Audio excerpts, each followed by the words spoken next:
older it got, the more valuable. Women had come see their husband, maybe it was 25 years, or about, oh, I'm going to get one of those books. He was young, good looking. Everyone was in there putting their cop. Well, okay, we're ready to go if you guys are. Well, sure. All right. Well, let's just start from the beginning. Hugo, you said you were born in this house. Yes, I was born When? here. What was the year? Well, at let's see, for July 9th, 004. So 1904. Right. Yeah. So that makes you now 85. Going on 86 next birthday. And you lived your whole life here? Yeah. You ever move away for any reason? Well, I used to be, we had relatives in Medford. I used to work down there for a while, and that's what my grandfather is buried, and the aunts and uncles. And they used to come up. Medford, They Wisconsin. used to come up, yeah, they used to come up to the island, to they had a cooper shop over there that he bought. It was on a sandy beach there that they used as a summer home. They used to have a tent there and stuff. And I couldn't go over with, they had a little boat, but we used to have to go on a steamer skater, went all around the island. And that, I think that cooper shop, that building is still in Judge O'Brien in his yard, up there as you go up the road, up the hill. I think it's still there. He fixed it up or something, but that goes way back, way before I was, well, I don't know, I was dang small, I'll tell you. Well, that was way back in the 19th century. You know. Yeah. Now, when did you guys meet? Well, I suppose in school, but Yeah, around the same time, I don't know. Were you in the same grade? no, he was Well, ahead one, I think. I don't know. He was, yeah, he was ahead. I graduated in 22. See, I graduated 23. Oh, I see. Right. Yeah. So you knew each other all the way through? Oh, yeah. But he graduated cum laude. And No, I didn't know. I just went Come louder, maybe, but not come louder. a little short. Yeah, my father used to sail with Camp Angus over there, the old man. Of course, I didn't know him. He knew Colonel Woods, you know, that built a big house there. And there was Mrs. Lathrop, used to be in the post office, an old Scotch woman. And then there was a Stalls had a store right in the end of Main Street there.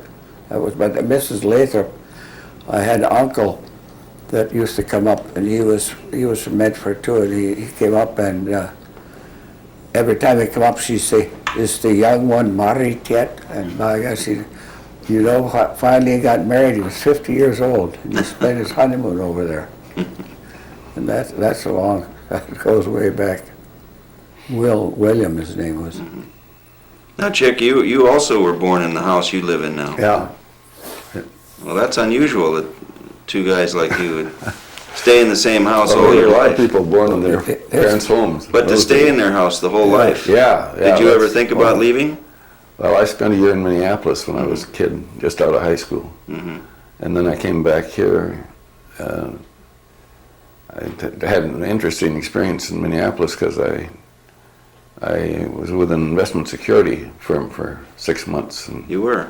used to deliver $10,000 packages around town under bond. And what was amusing about it to me was the people that were making money like this, you know. Especially guys who were, for example, lawyers who were had as their what's the word I want? Customers, but I don't. That is Clients? clients. That is their clients, the prostitutes and everything. And I'd peddle the bonds, you know, around that they bought. And you'd go around town with $10,000 worth of bonds in your pocket, you know, and deliver them to the crummiest places you can imagine. See, down on the crummiest street in town.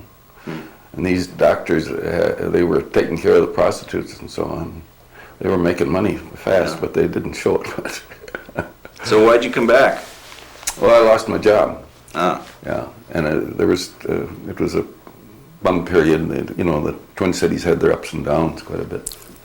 So I came back, and then I had already started when I was home. I'd started in high school. I'd started corresponding for Superior Telegram, I guess it was. Mm-hmm. And then I got into freelance work of features and pictures. And For which newspapers? well, the Milwaukee Journal a lot, the St. Paul Pioneer Press, the Minneapolis Tribune some, the Sentinel, Milwaukee Sentinel. And I freelanced a lot. Whenever I'd get a good feature, I'd send it to quite a few papers around. So you could live here and Yeah. send things off? I wasn't interested in leaving. I liked living at home, and then eventually I married a local girl, Now, who was that? Josephine Malinowski. Mm-hmm. She was a Polish girl from the west end of town. Mm-hmm. Her father was an employee at the DuPont plant in Barksdale. We had a big plant out there at one time. Mm-hmm. What And- year did you get married? When was that? I'm not even sure. I think it seems to me it was 36. Mm-hmm. I don't know. That's the date that comes to me, but I can't remember. And I have 2 children. My wife died, and I lost her several years back. And where are your kids? Well, my son is in Milwaukee. He's vice president of a leather firm, which is now moving from Milwaukee. They burned out a couple of years ago, a year and a half ago. And then my daughter is a professor at the University of Alberta in Edmonton. Uh-huh. She's been there for some years. Yeah. She's single. Pat is married and has 2 kids in college now. And what's your daughter's name? Sylvia.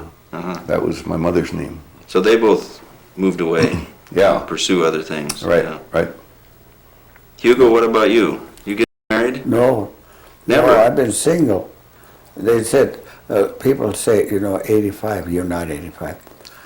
And I made that up. I say, what do you attribute your longevity? I said, you look that up in the dictionary, lead a clean life without a wife, and storm and strife. And I went off with a lot of stuff. I had a lot of I had a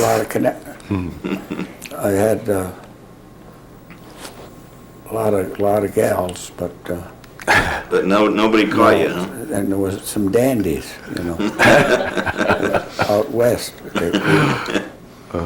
But you and Charlie also, they had the first log rolling contest out here at the Badina's Brownstone Bowl, and he called throw your poles and stuff like that. Oh, I refereed him, yeah. Yeah, and you know how deep that was? At Hayward, they had that log rolling. It's only about this deep when they still up. Out there, it was 60 feet deep. What? Yeah, It was they in were a quarry hole. Where was that? right at Right Hope, out here. which is midway between Bayfield and Near Washburn on the Bayfield. shore. Uh-huh. The whole area was full of sandstone works, sandstone quarries.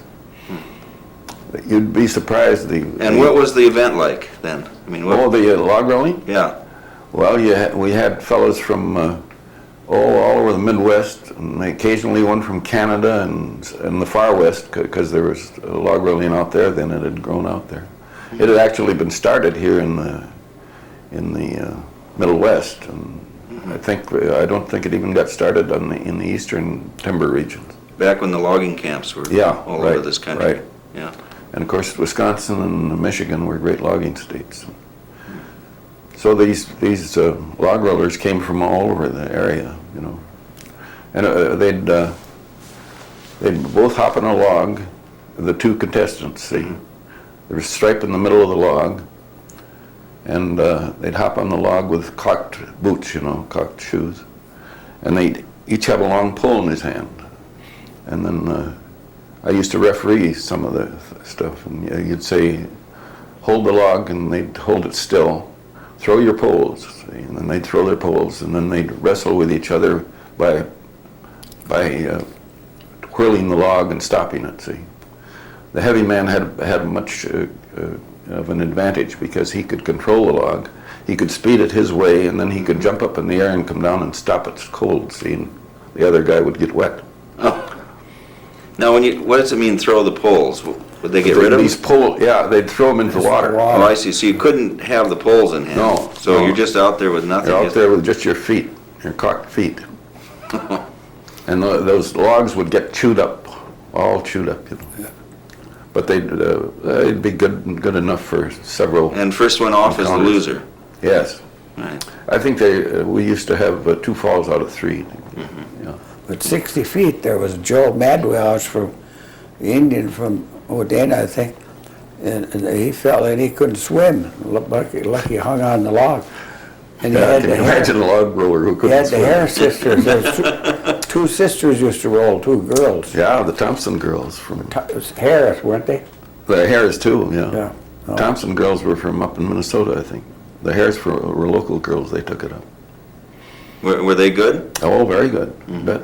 Yeah. And they would have jobs, exhibitions, you know, at outdoor shows in the cities, the Twin Cities and Chicago, Milwaukee, and they'd have a pool that would be about the size of this room, and the log would just barely fit into it, you know. They were kind of a short log. They'd jump on that, and if they happened to fall, you know, they'd be falling on the concrete floor. It was risky. Oh. There weren't many falls. It was pretty risky.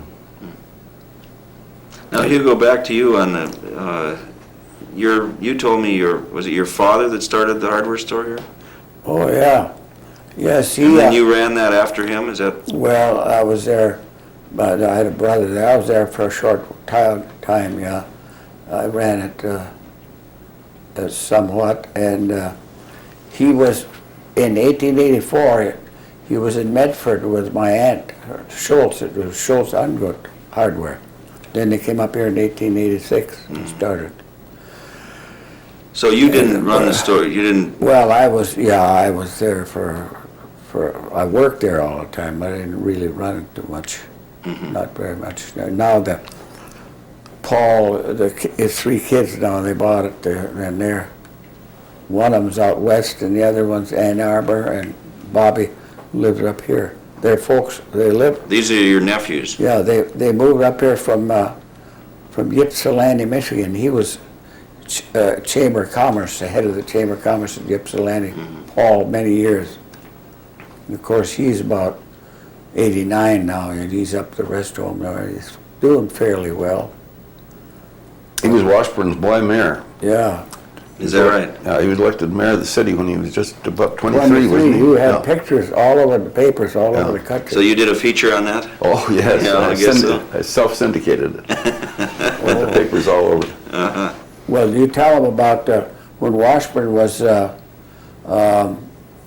they were broke, and the women got him to run for mayor. I think it was Brian was the mayor, and they got him run to mayor, and he got to be mayor, and so he worked for, they worked for nothing all, and he issued script to pay the teachers.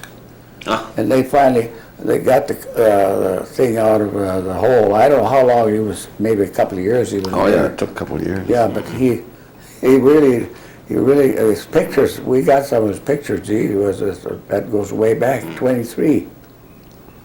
He did a great job, and he was, as a result of it, he was elected assemblyman. Oh, he was? Yeah. Uh-huh, And he served Bayfield County at Madison for several years. uh-huh.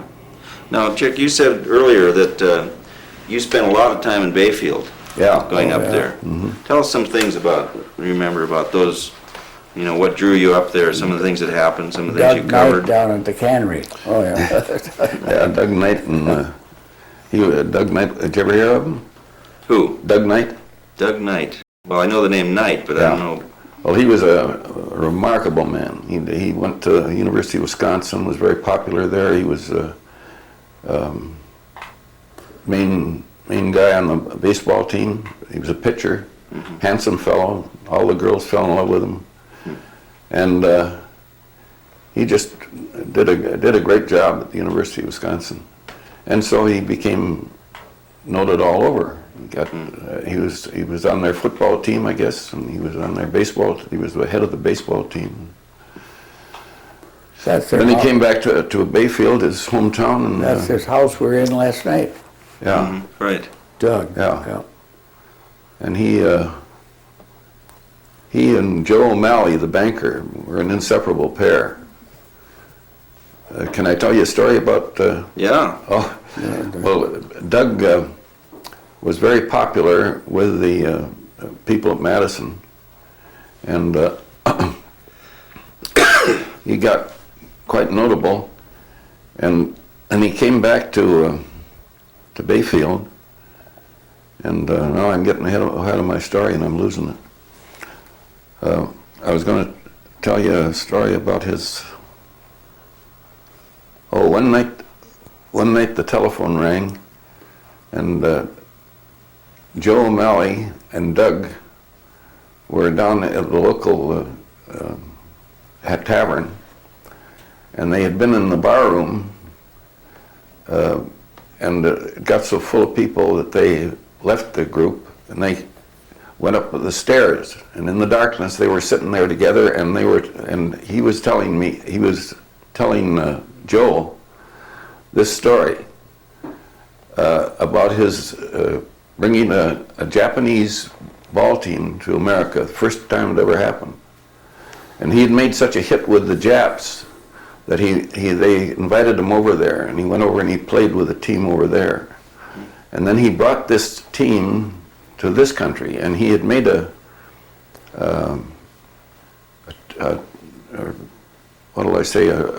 program, see, bringing them all over the country. Like on a tour? Yeah, on a tour. And he was to meet him out at Seattle, I think it was. No, it was a port in Oregon, I guess. I don't know. Anyway, his dad was a wealthy man by small town standards, you know. And so his dad gave him some money. He was a little stingy with him. And he gave him some money to meet them out there. And Doug, I think he used part of the money for fare, but I think he rode the rods for the rest of it when he got out there. And then at the last minute, I don't know, he lost some dough, but he bought that team somehow or another and on a tour of the country, and never missed an engagement. And he brought them up here. He played over in Ashland even. They did? Yeah, this Japanese team. And one of them, I think one of them was killed by a pitched ball somewhere on the tour. Oh. But he made a hit with the Japs. They thought he was a big man, you know, and a handsome man. Great fellow. He and Joe were inseparable companions. Now, when would this have been? Was this in the 30s or? No, this would be back in the 20s even. 20s? Yeah. Yeah, because Did you cover that story, or was that before you were? Well, I covered it long after it was over. I think I wrote it up afterwards. Right. Yeah. I didn't know at the time. I was just in three-cornered pants, I guess. Then. Well, that Indian pageant, wasn't that about 60 years ago? It was in 1924, 22, 23 and 4, I think. Yeah. Did you cover that story? Oh, yeah. Yeah. That must have been that was a colorful popular thing. Yeah. It was a financial flop because they couldn't get enough people there, you know, there wasn't enough people to draw in. But it went on, they had it several years, but it didn't really grow much. Right. No. Took 3 days to run it, supposed to. Yeah, they started with a 3-day My program. brother remember Hub was Father Marquette. That's right, I remember Came that. in with a birch bark canoe, the Indian paddle, and he was standing up, he had that priest out there. We got a picture out the cottage. And he fell in, you know, it was kind of stormy. And they had Lee Barton Evans, a big singer from Chicago, and the Abbey Dancers, and they were up there, and Stangor built that dance pavilion, and, you know, that's still in Bayfield, and they used to dance. They had a tent right there where the pier is, a cement floor to dance, and we'd take the girls into it, and they had to be back at 10 o'clock, you know, back to the barracks, and geez, I remember burned out a rod in a Model T, and one of the fellows to fix it, of course, we got it out, he tipped it up against a tree, tied it up there, and then you could work right on it because it's so light. But that that Indian peasant was a locksmith. They sold stock, didn't they? They sold stock. Yeah. And Julian, his son, of course, was the king because he was his son. Because his dad had the money in it. But he owned a lot of places in Bayfield, Locksmith Lumber Company. Mm-hmm. You know, Henry, he married a girl from Washburn here, Tetzner, Lena, they call her. Her name was Lena Tetzner. He was the butcher here. Mm-hmm. And they had 2 girls and a boy, I guess. Henry Locksmith. He was quite a big mill. One thing I must tell Hold you on a was- second, we got to put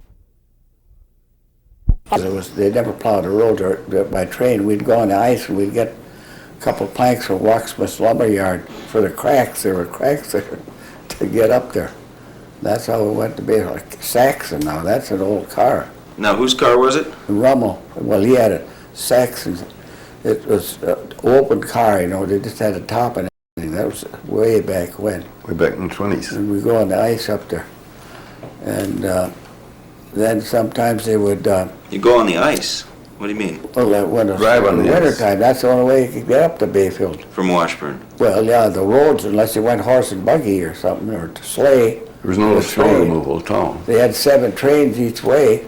Mm-hmm. I worked at the express company down there, 7 trains. The last train had come in at 11 o'clock, tie up at Bayfield. They called the trains the scoot. The scoot. The scoot. Passenger train, you oh, know, yeah. small passenger train with a Sure, 3/4. they had a turntable up there, and they 3/4. I remember one time there were 3 days up there, a snowstorm, they couldn't get down, and they got Sunday papers, took them over on the ice. The kid went over on a sled. Finally, Bert Harrington was, up by Schindler's there, there was, in a cut, they finally got through, they had 2 engines there. And I can remember they came through town and they got water and went through the ash and they made it finally. Had 8 or 10 feet of snow. Is that right? On the tracks. 189, all they had was just a flanger plow. And, Now, when did that quit running, the train? oh, I don't know how long ago it was was. that the 20s or no? Oh, I guess it was Was it later? maybe into the 30s. 30, yeah. They even tried to run a special at the weekend between Minneapolis and Bayfield. I remember they used to get water here. We had they came into town probably about 8, 9 o'clock. And they tied up there, and then the Sunday or something, they'd go back to Minneapolis and never panned out. A special train for tourists. Is that right? Yeah. So they, but that old scoot there used to pictures, the films came in for the show house, you know, silent pictures, and then you had to take the film to show and take the old ones back. All the mail came in on the train. Even one time there was a bull came in for old Klein Hunts, who had a farm from Chicago. He had a farm out at Herbster, you know, big farm. He raising cattle. I remember it came in saying loaded on the baggage truck, had a big crate. A bull in a crate? Yeah. And he's and, What'd you do with it? And then the brakeman, he was shoving on the back, you know, this big cart, you know, where they wheeled the mail out. And the bull kind of let go a little. It was a pretty good size outfit. And I can remember that train there, they came down at 8 something, and they came back at 9:20, and they came down at 11, come back at 1, come down at 2:30, come back at 4, go down at 6, The come back scoot, at they 11. called it. At That 11. was the name of the train. And it ran between where and where? Ashland and Ashland and Bayfield. Oh, That's all, back and forth, Yeah, back that's and all. forth. He can remember when your sisters and stuff, people on Christmas coming from Minneapolis, that late train, they go down and meet the late train, and all those Christmas packages they had and everything, you know, his sisters would come up there. And, you know, that was the only transportation you had. Did you ever do a feature on the scoot? I guess so. I can't remember now. Can't remember, I huh? guess I did. Be an Oh, interesting yeah. story, too. Yeah. She was The real commuter's train. Now, you said you were working in the Express? yeah, I worked for Abel Art here, Express. anything below Washington Avenue, you get 25 cents extra. But all, well, everything. Well, traveling men came in by train, and they'd haul they'd go to Bayfield, they'd haul them up to the hotel, all their Big suitcases. suitcases with samples in, and then they'd go get back on the train, because there was no cars then. So it was a team of horses and, Well, yeah. They had horses. I remember the old cars. They were mostly horses. Yeah, horses and train. But the roads were bad. Salmo Hill. If you could make that Salmo Hill go to Bayfield, that was all sand. You were really something and high. You know, we had Studebaker cars when the first got 1915, I think it was, and they had. They're still making those old cars, those fancy cars, some of the Studebaker mechanics. But Bayfield was quite a trip to get up there. And it would go on down, of course, in the wintertime, they drove across the ice there all the time. That was the modes of transportation. And I suppose they got that today, the same. But they had that, tried that thing in Ravine Park. What was that? Indian pageant. They tried dancers up, and that never panned out. that's where we ended. You were gonna say, Chick, Oh, we were talking about the pageant, how it was based on history. Oh, yeah. Tell us about that. Yeah, well, you see, in 1665, what was his name now? I'm thinking first of Radisson and Groseilliers. They were two French adventurers, and that was before 1665. They were the first white men to come to Chequamegon Bay. And then the two first priests that came were Aloys and Marquette. And they came, I think, in 65. And I believe that they were the first ones that recorded the original name of Chequamegon, which was Shagawamakon. And that was spelled in the French way as Chagaoumigong, something like that. And what did it mean? It means at the place, something at the place of waters. Now, it doesn't come to me right away. I don't know, at the place where the waters join or something of that kind. And anyway, it related to the head of the bay. And that's the name they gave it. And in their memoirs or their writings, it was spelled Chagaoumigong, I think it was. And in a pronounceable way, it's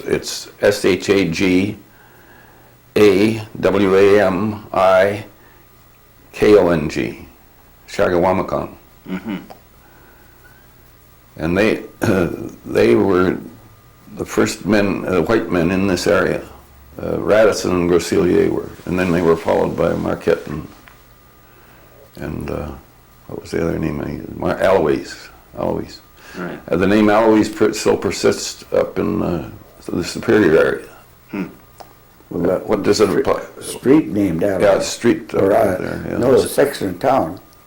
So did the pageant then start with that episode? Yeah, with that historic background, and the fellow who came here, what was his name now? Oh, yeah, you ran the thing. Yeah, the first year or so. He was a genuine historian. I mean, he was interested in it, and he studied up on it and wrote the script for it. What the heck was his name now? He was a man from Chicago, I think, and it seems to me he'd had some stage experience or something. Well, then, did the story of the pageant, how far up did it go from, if it started in 65 or 1660? Yeah, well, to begin with, they had some of the Indian traditional stuff in it.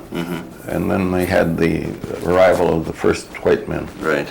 And I forget now how they carried it up into the present somewhat. And then, of course, they had the Indians in it doing Indian dances and so on. And they had them in their genuine costumes, so on. And battles, now who was fighting, what were they fighting? What were those battles referenced to? French and Indian. Yeah, I think French the Indian French War? and Indian Wars, yeah. Right. It was just, they tried to, I mean, it wasn't all focused just on this locality. Hang on one second, because Chris wants Oh, you gotta to, be, E. Barton Evans, yeah. Singer from Chicago, he sang Indian Love Call on a white horse. I remember that. Yeah. Standing, and Ted Massang had that band, you know, and there was a stand in the middle, trees all around it. They put it, and he sang Indian Love Call, and they had a few things like that, little extras. now I wanted to, when we also had the camera off, Chick, you were talking about Joe O'Malley. Yeah. Oh So I have a yeah. few Joe O'Malley stories, if you. Said he was quite a guy. Yeah, and the main thing about him was he was an incurable stutterer, but he never let it faze him a bit. He just had conquered it. Oh. He could laugh at himself. And he's Roger's father. He's Roger's father. Wonderful fellow. And he and Doug Knight were, Joe had never gone to beyond high school. I don't know whether he even finished high school.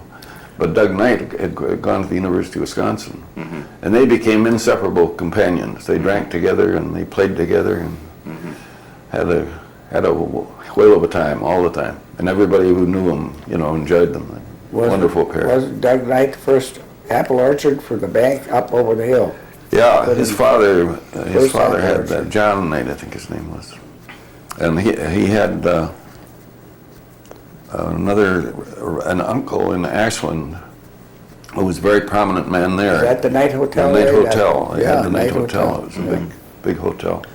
Yes. Do you remember any escapades that Joe O'Malley got into? Well, none of them come to mind, but if any did, I'd probably have to censor it. Well, I remember he used to play a little on the cornet, and he followed this. We had a Legion band, and he was always, and of course Hale played with a Legion band too Yeah. sometime. And Hale who? Hale O'Malley. And That was Joe's son. Joe's son. We owned Roger's about brother. 20 pieces, Roger's brother. and Dee Plawley all over. I remember we were playing out at Cornucopia, and he was out there. And one thing I could remember too, he asked when he went drink beer, he didn't want it cold. He just wanted, I guess, in the old country they drink warm beer. It's better for you, I guess, but it's kind of. But Joe is Mr. Bayfield. That's what you call him. Yeah, Mr. Bayfield. everybody did. And how did he get that name? Well, just because he represented the city at all times, you know, everywhere he went, he was singing the praises of Bayfield. And he was a banker there, and he never occupied public office that I can recall. He but didn't? I don't You'd think he believe so. would have ended up being mayor or He was something. too smart. Yeah, I don't recall him being any public official at all. And neither was Doug. And he and Joe were inseparable, and they were a wonderful pair for fun. But didn't that Doug run the cannery, or? Oh yeah, he had a That cannery. cannery, you know, They didn't go to. mainly canned beans, green beans. Right. Yeah. And they had a lot of farmers growing beans for them. Now, you must have covered the flood. Oh yeah, there. yeah. Tell us about that. Well, it's hard to. What you remember about, Yeah, I don't remember anything. you took photographs of it? Oh yeah, scads of them. And they were widely published too, because it was really quite a sensational flood. It came right down through on that ravine where they have the bridge over the ravine. You know. Came down through that and just tore the street right out. Well, apparently it started raining like hell a while before the flood happened. Oh, Where were yeah, you when yeah. it started raining? Were you down here in Washburn? Oh, Yeah, Yeah. Even the cemetery washed coffins out, Right. went down. So did you go up to cover the story then, once you heard about it, or? Yeah, sure. Well, you couldn't get up for a while I was gonna except say, by boats. how'd you get up there? I went up by train, I think. Well, The railroad wasn't Yeah, washed out, I don't believe. Well, was it was for a while there at Maybe it Salmo, because I went up in a little boat, and the first guy we met on the street was, what the heck's his name? Bill Maitland. And he'd been stuck there for 2-3 days. He had a dandy on, you know. He couldn't get home. He didn't mind that. And it was, you could float and stuff way out in the lake, you know, from that Salmo the river there. And that thing was, the mud and stuff was, the lake was all colored. But, so the road was cut down, they couldn't get through for a couple of days. Now, I don't think the train went, because Bill could have, maybe he did, he could have come down and maybe didn't want to. He could come down a train. I don't remember whether See, that. John Maitland is his boy that lives here. He just recently retired from the CPA. And that Bill Maitland is something else. He put, make a end of the year, the store outfit, the bills. Annual report, Annual right? report. And he could write with both hands, a pencil in each hand. You could write with him. And I remember he had some false plate. That's you quite know. a trick. False plate, when he got it little, he used to put that upside down, you know, in the holler. And he did that He work. could stick the upper plate out with his tongue, you know. He did that work for $25. Christ's sake. The way now, it's You mean hard to doing your afford books that. at the end of the year? That's right. Yeah. And he worked for Cost he that an worked hour now. for the Heinz Lumber Company up here at. Oh, yeah, he had a Iron big job River. with Heinz. Yeah. Yes, He he was their a main bookkeeper, head bookkeeper. bookkeeper. Yeah. Heinz was a big outfit. South of Iron River, there was cussing, they used to, the two railroads in Iron River, the South Shore, you could get at 9 o'clock and you go to a place where you go up the stairs, and the Minneapolis train, you change to that. Then they'd get into Ashland Junction here and they'd change to the Scoot. 2 times changed to get Washburn. My uncle lived over there and my father had hardware over there. And that's how we'd go over for Sunday dinner. We'd come back on the old train. The train, the South Shore went out east from Duluth. And the railroads, of course, they made good connections nowadays. Not anymore. And the music of their whistles. There used to be, yeah, there used You to be. remember that? Beautiful, yeah. You know, in front of the pier, there used to be a track goes there, right by where the dance hall is there. Track, it connected onto the Northwestern, but it was, I think, Henry Walksmith. And right over there where they go on the ice now, there was a roundhouse where the engines were, and that railroad went out to where did they have that big wood cutting outfit? Went out through there. They're still logging in those days. North of Bayfield. North of Bayfield, Yeah. Yeah, the wood, what they call the wood cutters. Remember where they had a mill. Lumberjacks? they had that big. They'd have a party up there, you know, and you go out there and eat outside. Oh, yeah. That's in rather Feldmeyer's, pastor. Feldmeyer's, yeah. Feldmeyer's from Bayfield. Yeah. They had every year they had a big. It was generally in the wintertime, wasn't it? Yeah, in the winter you go out there and sit on the logs and stuff and beer and junk. Yeah. Feldmeyer, yeah, he was probably notable up there. And they're gone. None of that clan left, I don't think, is there? No, I don't, unless it was relatives probably. Yeah, it was, but they tried that pageant in Ravine Park. I don't know who put it on, Bayfield. And boy, those girls, they had Abbey dancers. And they put her froze to death. They were, you know, they had skimpy outfits on. They were from Chicago, weren't they? And we met them in Ashland. We took them to the Bayfield Hotel, that green, big Bayfield Hotel. Where is it? Right there where right across from Morty's. Right there, that's where it was, where the empty lot is there. Oh, yeah. Big hotel, I can remember, right by the sidewalk. They went up the steps, they stayed there. And we met them at the train. We were going to be, all these gals, you know, had a 1929 Buick. They had suitcases piled on there. And then we took them, they remember this dance down here, we took them down and danced. They were nice gals. And they stayed in like, they stayed in that hotel, or? Yeah. Yeah. They were professional But dancers. they had from hours, they had to be Chicago. in at certain hours, is that right? I think so, yeah. Well, those at the pageant grounds, they were, no, but they must have danced, the girls, because they were from Ashland and all over. And I was just up there about 3-4 days, they had a dance in that tent down where the pier is now. There was a cement platform, and then they had a tent over it. And they were supposed to be at 10 o'clock. They had a matron or whatever it was that was watching over. Jeez. And that road isn't any better today than it was then. It's old dirt road going down there, you know. And they had French war, the uniforms and English, you know. When they fought the French war, they had all that costumes and stuff. Geez, that cost them some money. But Okay, we have a tape change here. but that that skater was something else that went around the islands. That boat. Yeah. Geez, you could get it here. It came out of Ashland and get it here, and you go all around the islands. What was it For called? 75 Skater. skater. Mary Scott came back and forth to Washburn, Ashland all the time. Ferry boat. The skater went around. It went to Madeline. It landed at the Mission. The Mission was run by the Beloit Ferries. They call them. That's their team, Beloit College. And they used to come down and give the yell. You know, and the boat come in Kimo, Kaimo, or something else. They'd holler. And right on the hillside there was an old church.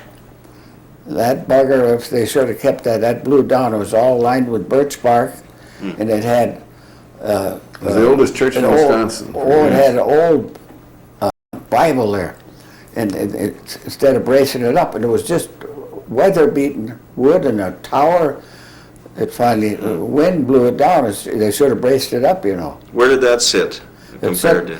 Well, the boat, here was a Mission right here, and it was right up on the back hill, right, a little hill there. Right. You know where that little museum is now?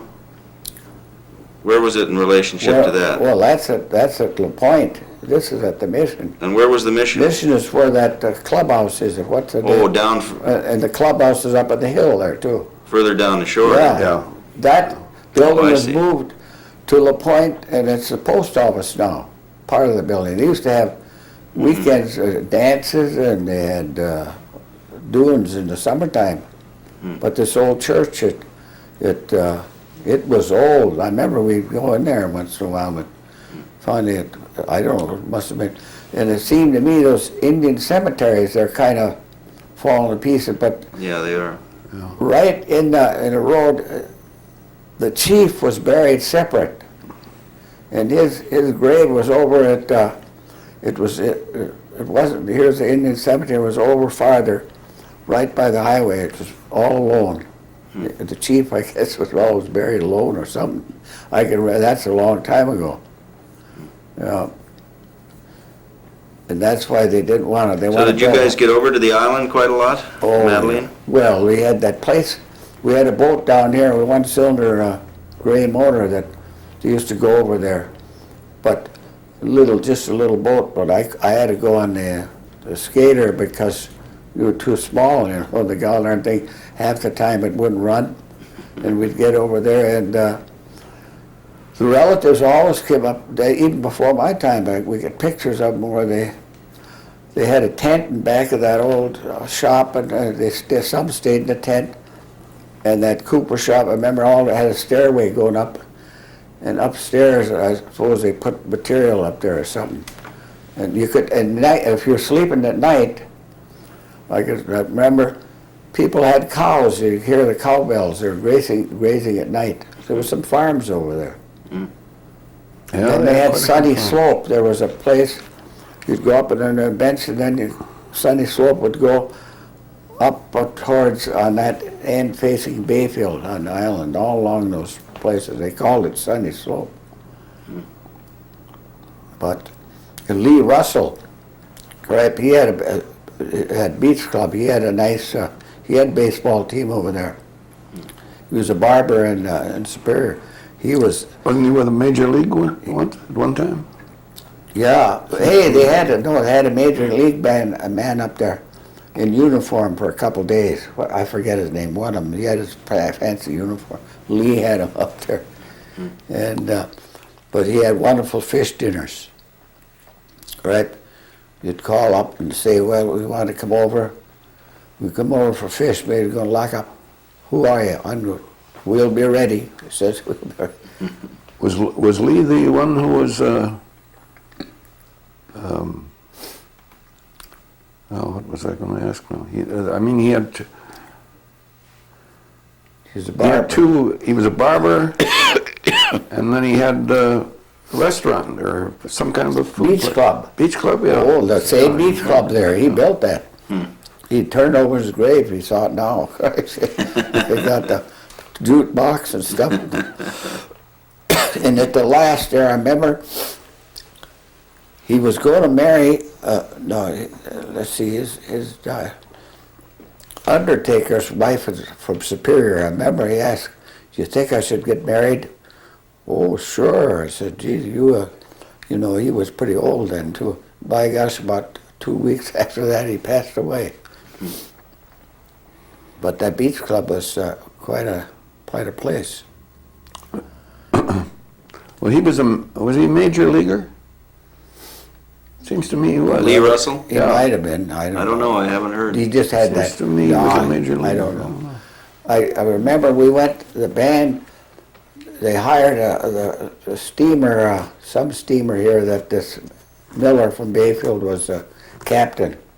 It was just like the Skater, only they tried it was after that, I forget the name, but the Legion hired it. We had the band, we'd go to the island, played at the baseball game, get on, go over to Bayfield, and then march up the street there, come back, and then eat on the boat, you know. And I remember the smoke, it was steamer, you know. It was the smoke, and they turned around the boat where you eat, so the smoke would go the other way. So they all day, they hired the boat for. We got back $60. That's all they charged. And it was, you know, now this passenger boat, if you go out 2-3 hours, I guess they sometimes a couple $100 or something. But it was, they tried it, but people, when the cars came in, it just went out. They didn't, but the Skater, that used to be a barker that used to be going around. Then there was a boat that came from Superior Duluth down to Bayfield, passenger boat. They landed in Corney and Herbster. I forget the name of that dang thing. It was a big steamer. And I think in the tent show here they showed one of those steamers from Yeah, up I there. remember. Did you see the tent show? Yeah. Oh, you did? Yeah, I've seen quite a few of them. Oh. Try to come back for that every summer. Mm-hmm. That's quite something, isn't it? Yeah. Yeah. That's mainly Warren's Yeah. project, yeah. Yeah. And he's That Ward, he's quite a worker. when we went up to the party, he had that cap on, you know, and his hair hanging down, and he was going. And I tell his wife, I said, geez, I said, he looks like one of these taxi drivers from France. You know, he would drive, he got that long hair. So I said, yeah, I'll open up. And we got that lady that was supposed to be an actress, that tall Florence. something. I met, she used to come down the store all the time. I never knew who she was. Supposed to be the tallest one in the... Florence, who was that? Scovald. She was tallest. Did you know her, actress. chick? I don't believe so. The name Well, she kinda was rings gone a for bell. many years. Yeah. She had a real deep voice. She still got it. She still, by gosh, you got to give her credit. She takes the bitter with the batter. She don't. She had a hard time getting in the car. Perhaps she got those long legs, and I even had a hard time getting in. And So you knew her when she was younger then? well, yes, when she's coming to the store with some other women from Bayfield, always liked to come in there. When she was walking, now she had that. Yeah, well, this was maybe 10, 15, 20 years ago or whatever it was. And I knew she was from Bayfield, but I never knew she wasn't. somebody was telling me up there that she was an actress, the tallest actress, and she wanted some name. I don't know what the name was, but she was evidently in the movies. Must have been the silent days. Well, she was in the speaking talkies too. But those silent movies were something, you know. And when they had the Indian War or something, the piano player was really going banging away to me. Because it was all silent movies. Where was the movie theater here in Washburn? It was right there where that clubhouse is across from the bank, across the Masonic Hall. Sonic. There was a guy that worked in our store for many years, Hoppy Geiser, and his brother Roy from Minneapolis. He ran the silent picture show in Bayfield, and it was right there. I think it's that big building, that white building there that's across from the hotel. You know, that big, I don't know, Masonic Lodge or something. And he also ran in Odena. And they used to get floods in old Odena. He said we had to go over the boat to get the machines, because the machines were up higher up to get them out of there. But he said, I took him up to Bayfield one, he said, Cripes, he said, I ran the silent pictures up here.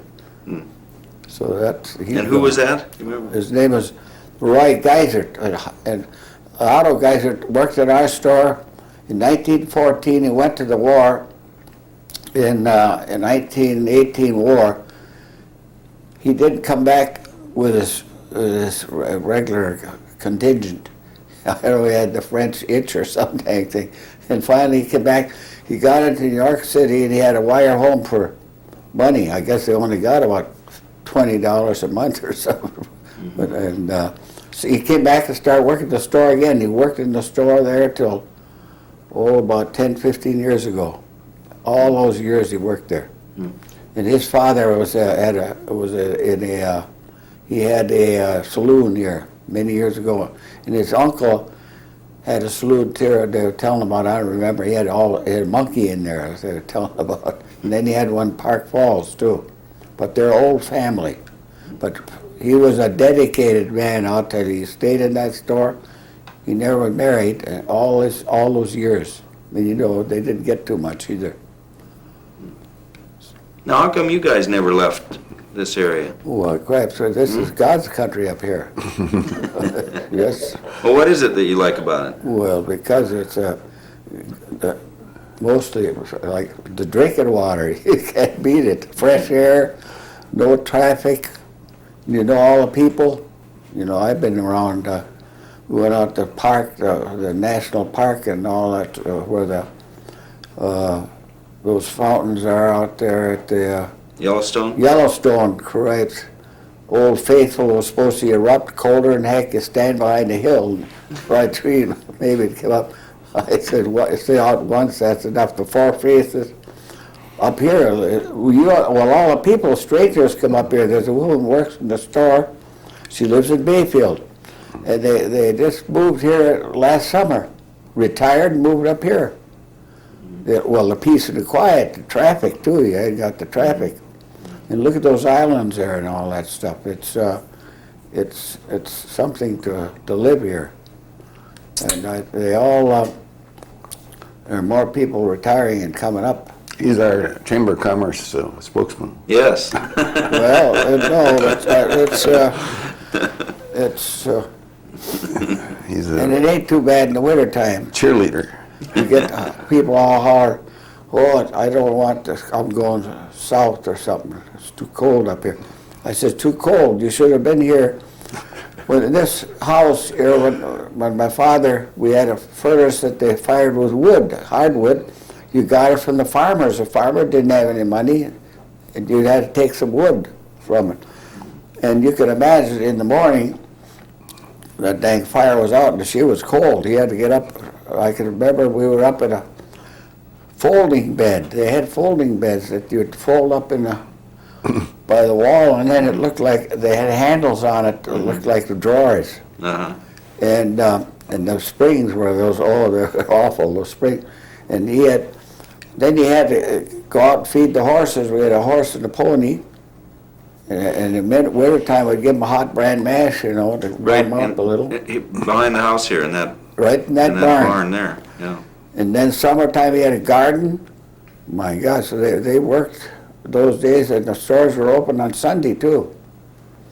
So they, and the families, big 12, 13, 14 people, I don't know, they worked at coal dock here. What did they get?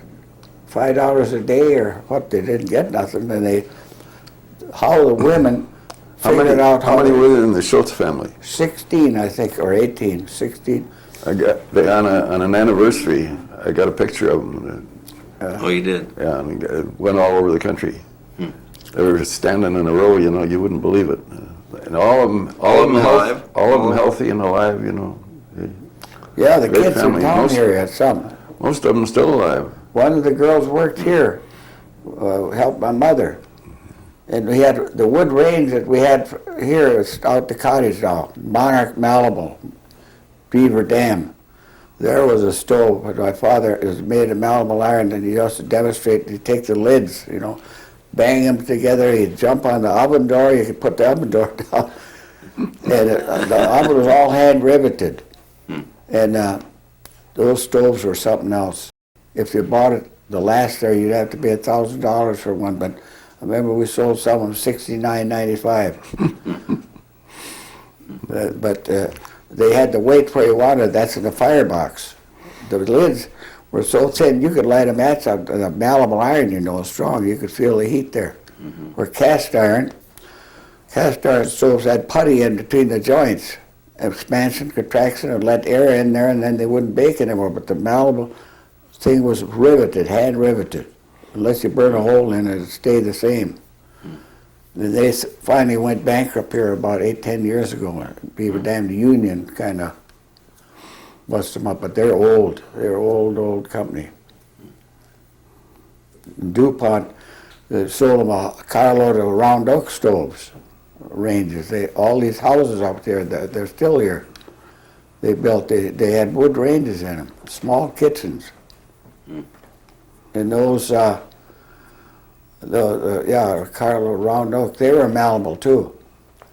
Round oak, radiant home, but the Monarch malleable, that was there's this woman still puts on, Mrs. Smith's sister, puts on,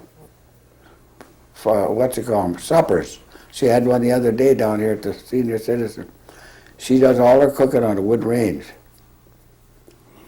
See, wood ranges, they had what they call live heat that would go through and around the oven like that, where the other stoves are just, it heats up the air in there. They claim it was better for cooking. So that's the way the hotels had them too. Big hotels had big stoves, burned soft coal.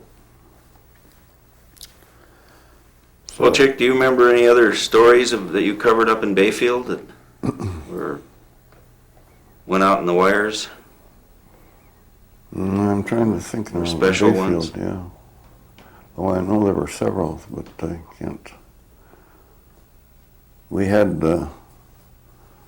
What was the big murder story we had in Washington once? I don't know. Murder. Murder in Washington. Multiple murder. What was it? Who was that now? Oh, you mean Forgotten about. Mert Gassman? No. Well, that's over the hill here. No. Oh, well, that was quite a thing. Yeah. Oh, he shot all those. Yeah, there were. That was three or four. But where was the one? Huh. Oh, the Fawcett affair. The what affair? Fawcett. Yeah, but that was here. Yeah, this was in Washburn. Oh. Yeah. What happened? Well, he was assistant postmaster, and a highly respected citizen in a way, But he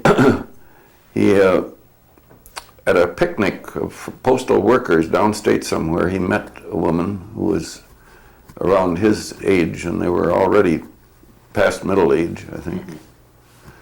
And he married her in a hurry, and they settled here, and they began having children. And they had, how many children did they have? Oh, 5? 4 or 5. Yeah. 4 or 5. And he was insanely jealous. He was nuttier than a fruitcake. And he got up one night. This was a 2-story home still standing over there, just a few blocks from here. And he got up in the middle of the night, and he murdered all the kids. And he murdered the wife, and murdered the kids in their beds. Himself he did too. Yeah, but then the final job, he stood in front of the, there was a mirror like this at the head of the stairs, and he stood in front of that and slashed his throat. And the blood emerged with such force that it absolutely covered that whole thing, and the next day when I was in there, I couldn't see myself in it. You couldn't see anything in it. And after wounding himself like that, he walked all the way down the stairs and into the front room and lay down and died.